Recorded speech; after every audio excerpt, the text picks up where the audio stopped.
J'ai dit à Cécile de monter dans l'atelier. Je lui ai dit aussi, je veux que tu écoutes. Tu ne peux pas tout entendre ce soir, mais j'ai besoin de te faire entendre une petite partie de ce qui a été fait. Alors tu vas te mettre où tu veux, et puis je vais choisir des petits bouts par-ci par-là. J'ai pris, non pas au hasard, mais j'avais décidé, eh bien, je commencerai par un fragment de la toute première bande, et nous terminerons ça par la dernière. Elle s'est mise dans son fauteuil, a ramassé son tricot, et comme toujours, chez elle et pour elle, elle ne peut se concentrer qu'en tricotant. J'ai lancé la machine. Je la regardais d'un œil, de là où elle était placée, me tournant à demi le dos. J'avais sa nuque, son chignon, son oreille et une partie de la joue. Très vite, au bout de quelques minutes, j'ai senti que, non pas elle n'entendait pas et elle n'écoutait pas, mais que j'avais commis une petite bourde. Je ne devais pas lui faire de cette façon-là écouter les bandes. Je l'ai arrêté en plein milieu d'une phrase. Elle m'a dit: qu'est-ce qu'il y a, ça va pas? Je dis: ça va, mais je crois que c'est toi qui ce soir ne peut pas écouter ça. Alors nous allons arrêter. Elle m'a demandé: c'est peut-être pas moi qui ne peux pas les écouter, c'est toi. Je dis: bon, enfin, ne discutons pas. Arrêtons. On est allé se coucher. Dans le lit, j'ai guetté chez elle le sommeil. Et lorsque j'ai entendu sa respiration devenir plus calme, j'en ai conclu, et j'avais raison, qu'elle venait de s'endormir. Moi, je ne dormirai peut-être pas cette nuit encore. Au fond, elle avait raison. Quand je l'accusais, enfin sans plus, de n'être pas tout à fait dispose dans l'atelier à entendre ça, c'était moi. J'ai pas pu écouter ce que j'ai fait. J'aurais voulu, mais à chaque fois j'ai buté. Cette voix, que ce soit dans une histoire ou dans mon histoire, cette voix un peu comme si j'étais au confessionnal, avec ou sans intonation, ça peut m'être égal. Cette voix-là m'étire à mon tour, et je n'ai pas pu supporter plus que quelques minutes de me réentendre. D'une part, je ne me reconnais pas, dans ma voix. Je ne savais pas que j'avais cette voix-là. D'abord, elle n'est pas vraie. Et aussi, je m'aime pas. J'aime pas m'entendre. Ça me rassure parce que j'aime pas tellement regarder mes dessins. Et encore moins me relire. Pourtant, j'avais cru que je pourrais le faire. Dans mon lit, une fois que Cécile s'était endormie, je braconnais. Je veux dire par là que j'allais à droite et à gauche. Je tendais l'oreille. Je tendais l'oreille vers le plafond. J'étais maintenant plus surpris de ne plus entendre les petites pattes des rats qui nous avaient cavalé par-dessus la tête pendant des années. Mais je cherchais. Et puisque je pensais aux rats, je me suis mis à revoir notre arrivée dans la maison avec cette invasion de rats qu'il y avait. Alors l'image des rats d'un côté et le souvenir de ma voix de l'autre, j'avais envie de me raccrocher un peu à cette histoire de rats. Parce que je voulais fuir cette sorte de petit malaise que j'avais eu, suivi très rapidement par ce sentiment de colère que j'ai devant toute chose qui me contrarie, qui m'échappe. Et une autre image, après les rats, et qui est venue. J'ai imaginé, pour m'expliquer, un coureur sur la cendrée. Un coureur qui, pendant des semaines ou peut-être même des mois, s'est entraîné, chrono en main, à faire plusieurs fois le tour de la piste, s'imaginant à son tour être, pendant cet exercice, au moment même où la course pour laquelle il se prépare va se dérouler. Et ce jour de course arrivant, se sentant, ne disons pas fin prêt, mais ayant fait tout pour être prêt, et sur la ligne du départ, entre deux traînées blanches, avec à droite et à gauche ses voisins. Le coup de pétard, le saut en avant, toutes les flèches qui se mettent en route. Ce coureur, que je veux détailler, s'est mis en tête, sur les 4 tours de piste qu'il y avait à faire, que pendant les 3 premiers, comme les autres peut-être l'avaient pensé, il allait les surveiller, particulièrement un. Celui-là en question qu'il ne quitte pas de l'œil, qui est tout juste à sa gauche, allonge très harmonieusement, très décontracté, ses jambes, fait bouger son buste, met beaucoup d'aisance dans ses bras et maintient une tête assez haute. Le premier, le deuxième, le troisième tour de piste vient de se terminer. Mon homme est à, supposons-le, 1 mètre de son voisin. Tous les deux ont réussi, sans trop forcer, à se détacher des autres. À présent, le duel va se passer entre deux. Mon homme regarde le dos de l'autre, ses cuisses, ses mollets, se calque sur lui, étire sa foulée. Et quand retentira la toute petite cloche annonçant les 100 derniers mètres, il sait qu'à son tour, il va falloir bondir davantage, écarter les coudes du corps et lentement brasser l'air. Tenter aussi de se faufiler pour donner de moins en moins de résistance à son corps. Celui qui est devant, au même moment où la clochette tintait, à son tour a bondi, a un petit peu creusé l'écart. Lui, il maintient sa souplesse. Mon homme, qui croit maintenir la sienne et qui, peut-être la maintient, se jette en avant, se jette, force, pousse, lâche son air de sa poitrine en de grands puissants, violents, très volontaires. Dans les derniers mètres, il s'arrache, il sent qu'il possède. Il tente lentement de le ramarrer, arrive à quelques centimètres de lui. Ils ont passé la ligne, pas tout à fait ensemble. C'est un bon deuxième. Il ira en ralentissant son mouvement, lentement sur la gauche, quittant sa travée, retrouvant ses copains. Certains qui lui diront « ça a bien marché », d'autres ou un autre qui lui dira « t'aurais pu faire mieux ». On le conduira lentement vers le vestiaire où, là, il s'étendra sur un bancard et un masseur viendra pour le décontracter.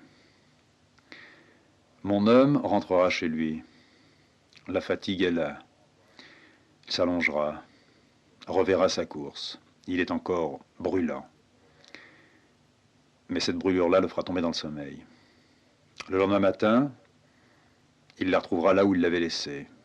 Des contractures se font sentir, dans le dos, dans les mollets, dans les chevilles, aux cuisses, dans le bas-ventre. Il la reverra encore, au moment où la clochette a tinté, où il a essayé de s'arracher à la cendre, la poussant derrière lui, tentant de doubler, passer, n'y arrivant pas, celui qui est devant lui lentement, mais avec une sûreté qui ne le déconcertait pas au moment de la course, en faisant un bon rival. Il se verra encore arriver. Il verra à peine le vestiaire. Toute sa journée, il se refroidira. De brûlant qu'il était la veille, de brûlant qu'il était encore le matin, terminera sa journée en devenant plus tiède, s'allongeant sur son lit, trouvant mal le sommeil, revoyant encore morceau par morceau, se disant « j'aurais pu attaquer à tel endroit, j'aurais dû à tel autre moment ». Quand le lendemain matin il se réveillera, il n'y aura plus de fatigue dans le corps, il y aura une fatigue dans la tête d'avoir trop réfléchi. Je suppose et je l'imagine, 3 jours, 6 jours, 8 jours après, 15 jours, c'est bien derrière lui. Il a, supposons, déjà repris un peu son entraînement. Et puis tout à fait par hasard, il apprend qu'un gars a fait un film. Il va aller voir ce gars, va lui demander de lui projeter ça. Il se verra au départ. Il verra le premier tour, se détaillera, bras, cuisses, jambes, mollets, pieds, chaussures, bout de pied, inclinaison du corps, verra sa poitrine, sa bouche sur le côté. Lentement, il tombera dans un ralenti. Il détaillera une seconde fois, une troisième fois, fera reprojeter ce film très tard, longtemps. Ce n'est plus un homme qui court devant lui sur la piste. Ce n'est plus un homme qui se bat pour en dépasser un autre et pour empêcher ceux qui sont derrière lui de le doubler. C'est un pantin désarticulé, un type dont les rotules en bois viennent de claquer. Il voit et il entend au moment où la cloche tinte. Il voit l'autre démarrer avec tellement plus de souplesse. Lui qui comprime mal ses efforts, qui les compense aussi très mal. C'est une grande grimace sur la gueule, mais une grande grimace dans le corps. Les empreintes qu'il laisse derrière lui, c'est les empreintes qu'il ne savait pas, qu'il ne connaissait pas, qu'il n'avait jamais pensé à laisser. Ce sont des petites plaies. Est-ce qu'il aura du dégoût en revoyant par surprise des mois après ou des années après sa course? C'est un peu, puisque je voulais une image, c'est un peu celle que je trouvais qui me convenait peut-être le mieux. Seulement si lui a eu le courage d'aller jusqu'au bout du film, en même temps que d'être allé au bout de sa course, et si tout n'est pas joué, si les détails qu'il a pu mettre en route, ce qu'il a pu ficher, ne lui sert que très peu, d'avoir entendu ma voix pendant 10-15 minutes au grand maximum, je suis encore moins avancé que lui. Je me retourne dans mon lit, j'essaye de chasser ça. Je recommence alors à chercher vers le plafond. Vers le plafond, je retombe les rats. Pourquoi est-ce que ce soir je pense aux rats? Est-ce que je m'accroche à eux? Est-ce que je leur demande de me trimballer sur leur petit dos pour m'écarter de ces quelques mètres de mon atelier, de mon petit bordel? Vous voyez, je me souviens quand on est rentré, on était envahis. Un à un, je me suis mis à les choper. J'ai pourtant rien contre les rats. J'aurais dû avoir quelque chose contre eux. Et il y a quelque chose entre eux et moi qui se passe quand moi je les entends et quand eux aussi sentent qu'un bonhomme est en train peut-être de les épier, de les piéger. Au plus loin que je me souvienne, la première histoire de rat que j'ai eue, c'était à la cave. On s'en souvient, mon père en avait attrapé un, il l'avait brûlé vif. Quelque temps après, mon père m'a raconté comment il faisait pour attraper, quand il était gosse, des lapins. Il tendait des collets dans les buissons, m'avait montré comment on fabriquait un collet, certains avec de la corde, d'autres seulement avec du fil de fer. J'avais bien écouté sa leçon pour moi, et à mon tour, je m'étais mis en chasse dans la cave, dans le couloir qui amenait à la cave et aux autres caves. J'avais trouvé un tout petit trou.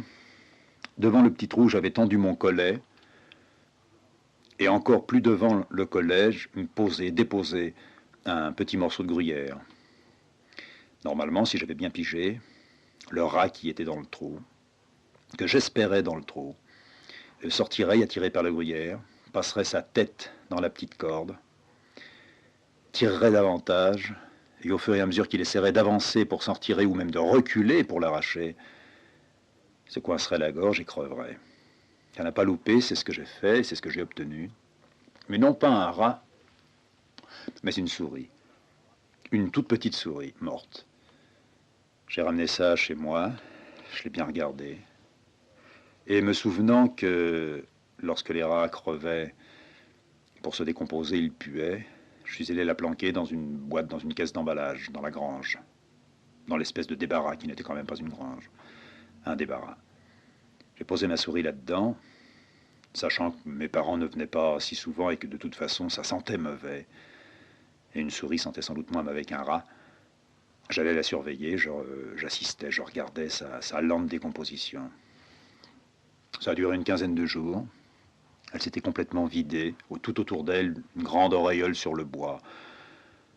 J'ai pris ma petite souris qui était devenue toute légère, qui s'était complètement collée, aplatie. Les poils eux-mêmes gelés dans le liquide un peu visqueux.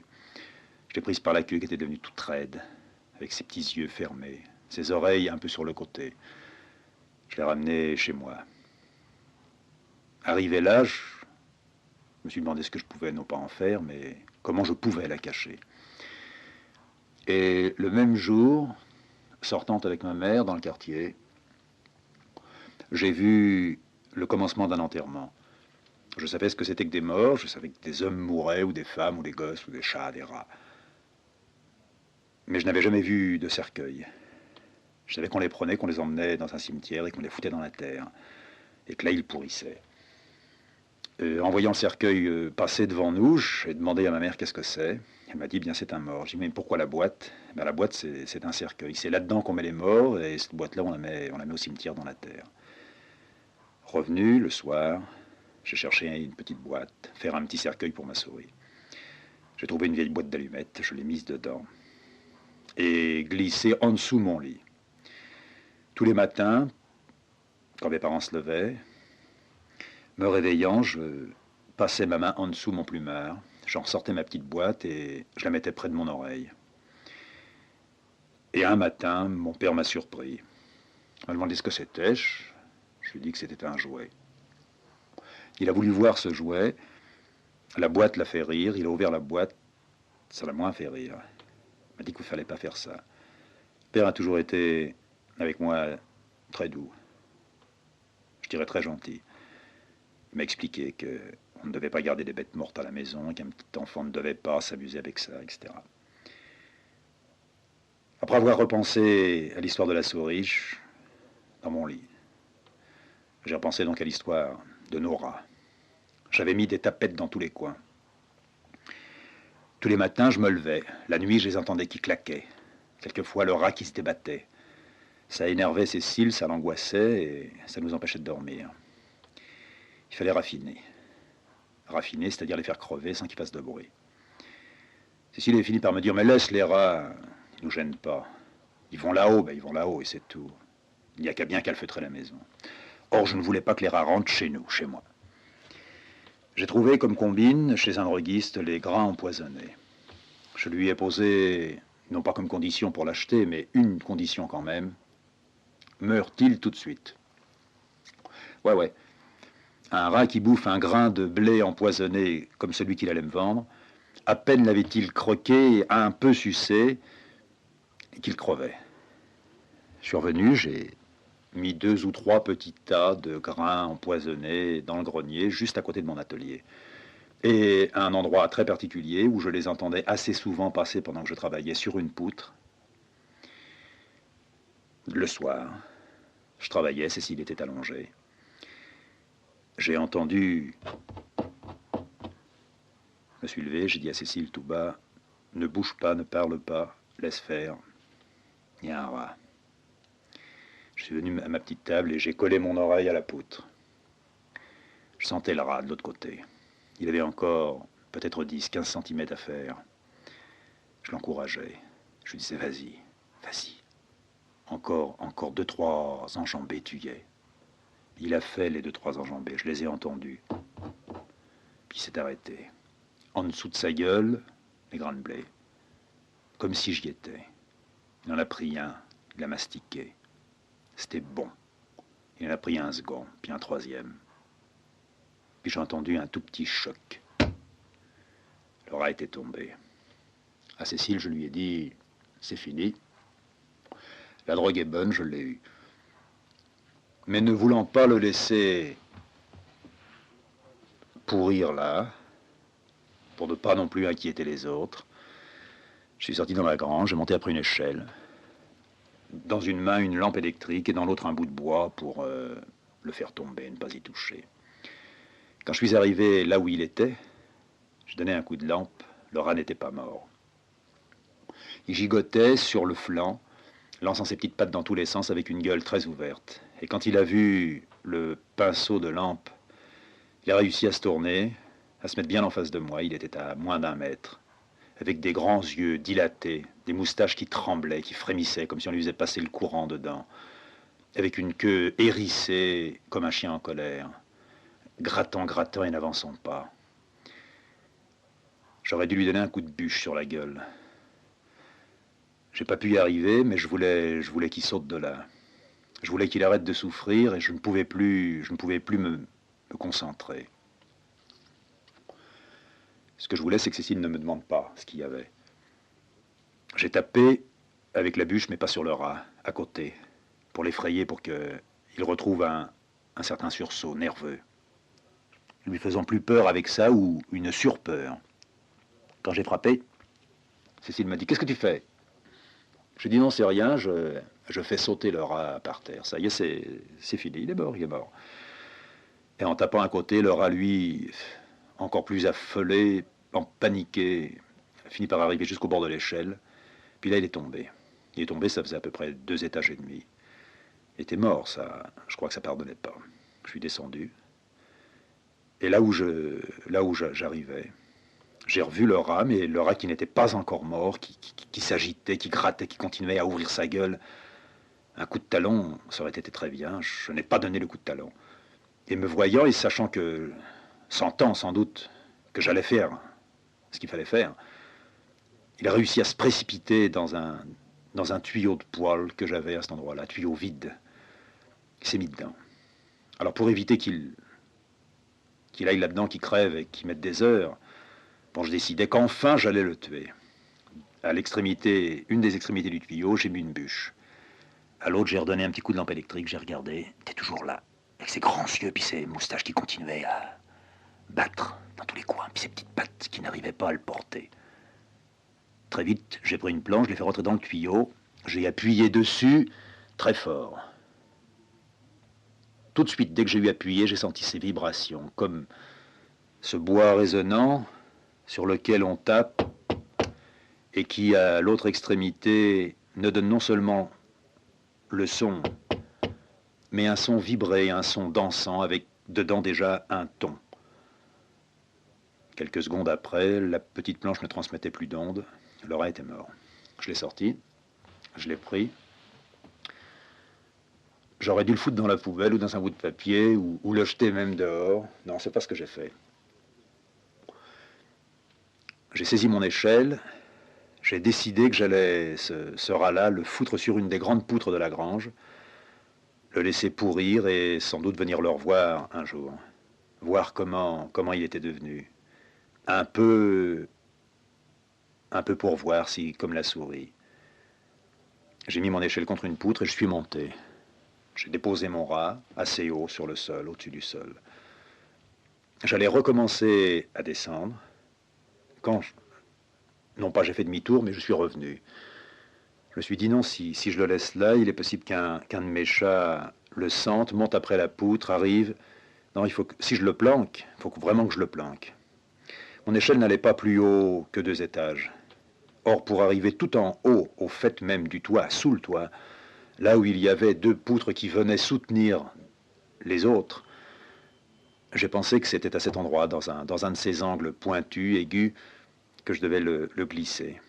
Pour le glisser là, puisque je n'avais pas d'échelle, il fallait que je monte à même la poutre. J'ai foutu le rat dans une de mes poches, la lampe électrique dans une autre, et je me suis agrippé, comme les gamins, le fond pour monter aux arbres. Je suis arrivé à cet angle, j'étais 2,50 m encore plus haut. Je me suis calé comme j'ai pu et j'ai sorti mon rat, je l'ai installé, de manière à ce qu'il soit sur le ventre et qu'il sèche sur le ventre, en donnant à sa queue un petit mouvement un peu sur le côté, lui fermant la gueule, ne touchant pas à ses yeux que je voulais grands, ouverts. Quand j'ai fini cette petite opération, j'ai essayé de descendre. Je n'arrivais pas à descendre. J'ai regardé en bas, j'ai donné un coup de lampe électrique. Il me semblait que j'étais beaucoup plus loin de l'échelle que je l'avais pensé. Et puis là, je me suis recouvert de sueur. Je sentais que quelques secondes encore et j'allais lâcher, m'effondrer, me casser la gueule en bas. Je ne pouvais plus descendre. Monter, je n'avais plus que même pas 1 mètre. Il me restait un autre angle, de l'autre côté du rat.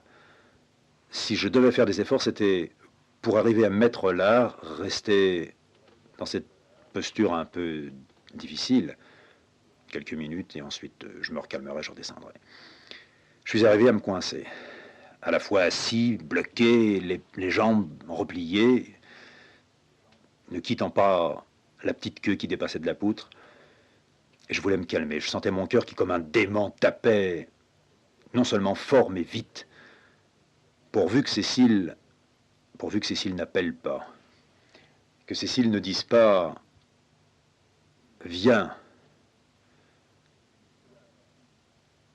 qu'est-ce que tu fais ?» Je n'avais jamais eu le vertige. Il m'était arrivé des quantités de fois de monter, après des poutrelles, après des poteaux. À un moment, dans l'usine où j'étais, c'était pareil. Je montais partout, jamais la tête ne me tournait. J'étais devenu l'acrobate de l'usine, un spécimen en électricité, celui qui jongle, qui se faufile, qui sautille. Tout le monde me regardait, satisfait. De là où j'étais, et où je ne devais pas rester trop longtemps, j'avais la vue sur toute la grange. Dans un des angles de la grange, il y avait un tas de foin que depuis 10 ans que nous étions là, je repoussais de mois ou d'année en année à sortir et à brûler.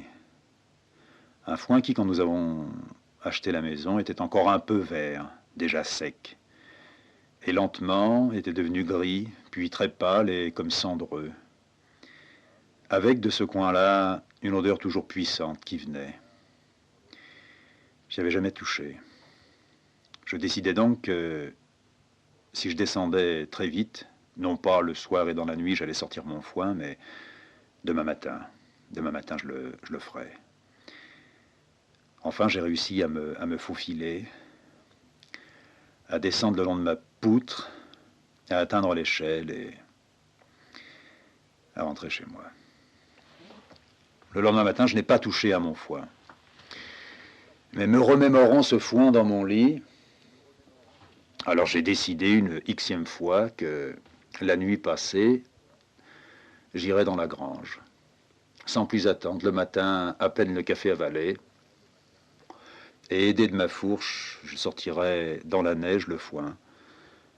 Je le foutrai là-dessus avec un bidon d'essence ou un bidon de diluant. J'allumerai, je ferai tout fondre et je ferai tout disparaître, la puanteur et la pourriture avec. Le lendemain matin,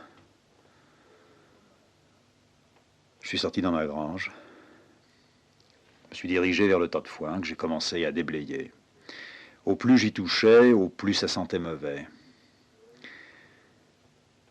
Enfin, je suis arrivé à un petit tas qui se trouvait en dessous le foin.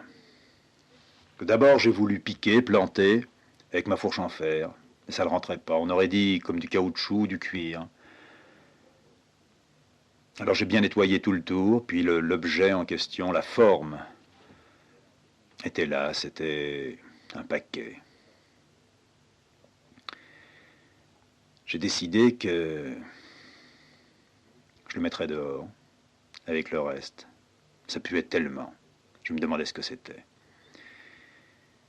Puis j'ai tourné la tête et j'ai regardé dans la direction du rat. Il était toujours là-haut, sans doute. Il fallait pas remonter. Ne regarde pas l'échelle. Je me disais, ne regarde pas ton échelle. C'est pas la peine, tu l'as mis là-haut, tu iras voir ça dans plusieurs mois. À mesure que je me disais, ne grimpe pas, d'une part, je laissais tomber ma fourche. J'arrêtais ma petite inspection autour du paquet, dans le foin. Je remarquais que j'avais encore du foin à enfourcher et à sortir un petit peu plus loin. Je laissais ça pour plus tard, tout à l'heure. Tout à l'heure, après. J'ai repris mon échelle. Je voulais m'assurer, c'est ce que je me disais, comme si en moi deux voix s'opposaient et l'une des deux voulait gagner. Je voulais m'assurer qu'un chat ne pouvait pas monter là-haut. Je décidais en même temps que j'allais ramasser tous les petits grains de blé que j'avais semés ici et là. Même si, entre les rats et moi, il devait se passer quelque chose, fallait pas que ce soit de cette façon-là. Après tout, je devais aussi pouvoir les supporter. J'ai appliqué mon échelle à la poutre et je suis monté. Je n'avais plus besoin de lampe électrique, il faisait jour. Je suis arrivé à l'extrémité de l'échelle. Il me restait encore mes 2,50 m que j'avais parcourus hier soir. Je suis bien agrippé. J'ai recommencé l'ascension, je suis arrivé dans mon petit angle. Là, je me suis assis, les jambes pendantes, puis j'ai regardé. Je n'avais pas bougé, ne pouvait pas bouger. Là où je l'avais laissé, et là où je le laisserais, personne n'irait le retrouver. Sauf si un jour la barre le bruque. Je l'ai regardé, je l'ai touché. Il y avait déjà eu quelques vers. Des mouches qui, malgré l'hiver, étaient sorties de leur retraite. Avaient senti une charogne dans un coin et étaient déjà venues l'ensemencer avec leurs œufs. D'un ongle, je lui faisais sauter tous ces petits bouts blancs que j'écrasais entre mes ongles. Ça craquait.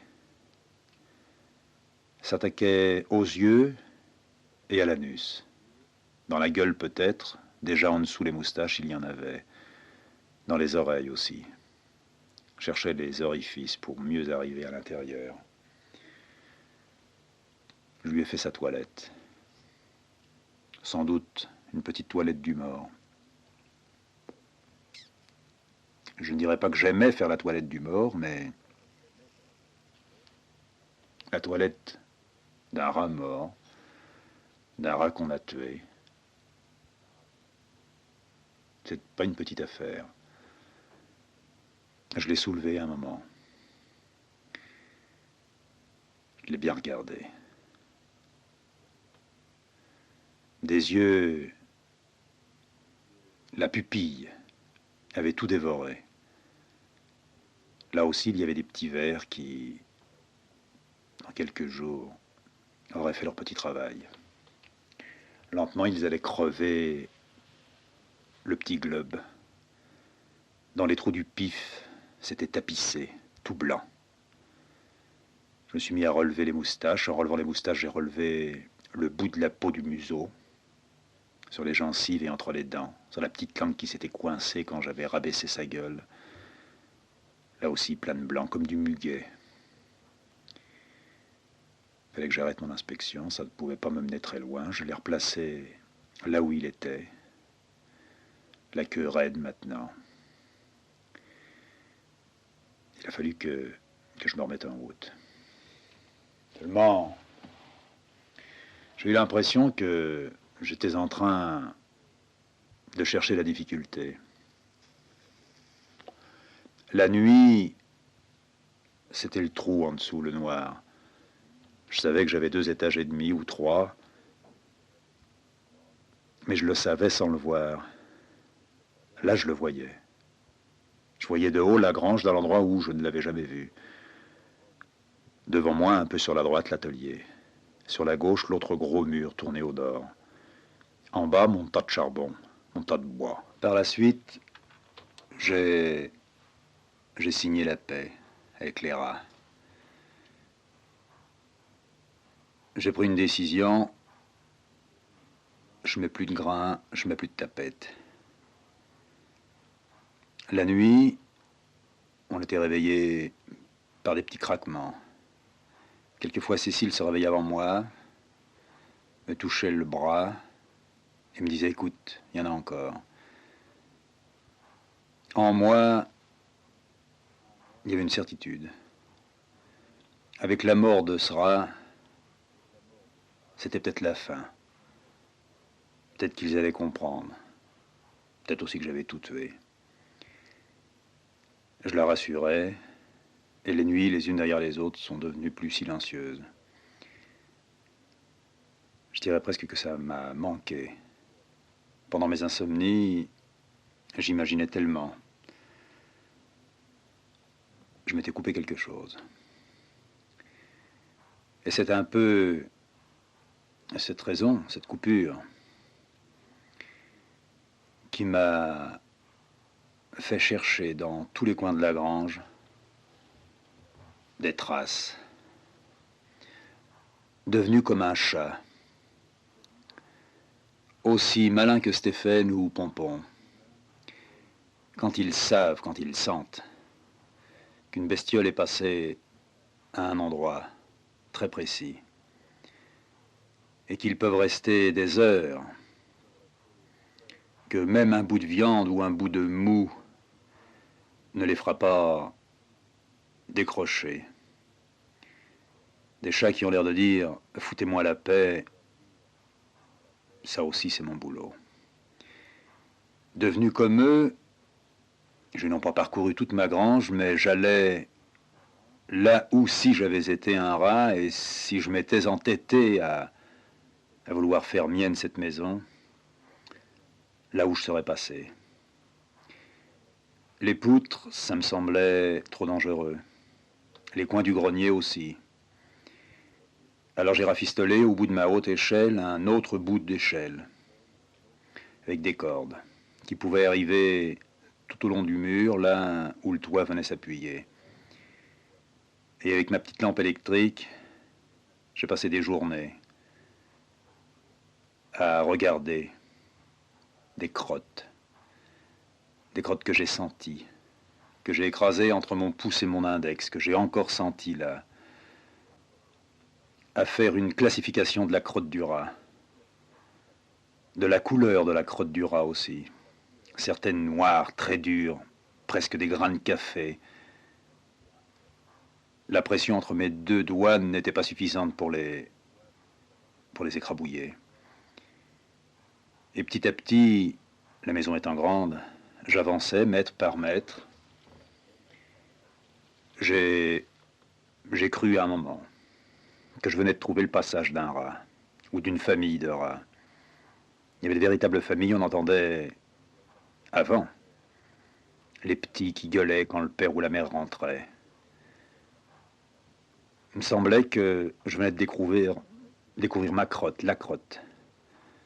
La crotte plus fraîche qui, entre mes doigts, s'étalait légèrement, il y avait encore une odeur. J'ai refait quelques mètres de plus. J'ai décidé de laisser passer quelques jours. Je travaillais presque avec des gants comme un cambrioleur. Je ne voulais pas que le rat me sente. Je voulais trouver son gîte.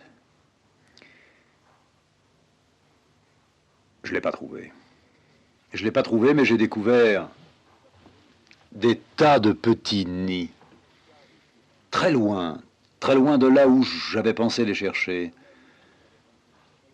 Non pas autour de ce mur où le toit venait s'appuyer, mais dans un véritable petit labyrinthe boyau fait entre les pierres, qui n'ont pas été collées les unes les autres avec du ciment, mais avec de la boue, ou bien bénéficiant d'un accident, ou bien créant l'accident eux-mêmes. Ils avaient troué cette chaux, avaient fini par évacuer tous les petits matériaux. S'était fabriqué une véritable petite maison, un nid à l'abri de l'homme et surtout à l'abri du chat. Pour voir dedans, j'étais obligé d'approcher mon œil de l'entrée et de m'éclairer avec ma lampe électrique. J'y voyais mal. J'ai rapidement compris que le nid avait été abandonné, que les crottes que je venais de trouver, aussi à son entrée, n'étaient pas plus fraîches que celles que j'avais trouvées quelques jours auparavant. C'était peut-être des crottes qui remontaient à quelques mois. En tous les cas, pas à quelques semaines. Comme je ne risquais plus de les déranger sans humour, je suis redescendu, j'ai cherché une très grande pince Monseigneur, un bout de fer. J'avais décidé que je retirerais la pierre délicatement pour avoir accès au nid. C'était assez long à sortir cette pierre. On aurait dit, et je le croyais, qu'ils avaient tout calculé. J'ai décellé ma pierre tout doucement. J'ai fini par la faire sortir, la jeter derrière moi, dépoussiérer tout le bord. J'avais une vue panoramique sur le nid. Un nid merveilleux. Le seul nid que j'ai pu trouver aussi merveilleux. Les autres, il m'était arrivé d'en trouver, surtout dans l'angle des poutres, près de l'atelier. C'était des nids faits avec des petites feuilles, des petits morceaux qu'ils avaient traînés dans leur gueule ou dans leurs pattes. Rien de plus. Quelque chose d'assez voisin d'un nid d'oiseau. La différence, c'est qu'il n'y avait pas de branches. Mais ce nid-là, tout à fait particulier, dont la couleur, au moment où je le découvrais, tout en me frappant, ne me rappelait rien. C'est ensuite, en posant ma main dessus, en essayant de trouver le creux, la douceur dans le fond, que tout autre que surpris, ému, me sentant un assassin de rats, regrettant tout ce que j'avais pu faire, décidant et allant jusqu'à désirer qu'ils reviennent. Cela n'était peut-être pas mort. Ils avaient fui. La douceur du nid, ce n'était pas une douceur de feuilles sèches, ce n'était pas une douceur non plus de poils de la mer, c'était une douceur de laine. J'ai pris le nid entre mes mains, je suis descendu et j'ai voulu l'inspecter dans l'atelier. Nous avons pu, Cécile et moi, en le regardant, nous souvenir des moments, du tissage qu'elle avait fait à une période ou à une autre. C'était un nid multicolore, de la laine de mohair mauve ou bleu, des petits bouts de laine mèche, rose, verte. Nous étions devant ce nid-là gênés, très gênés.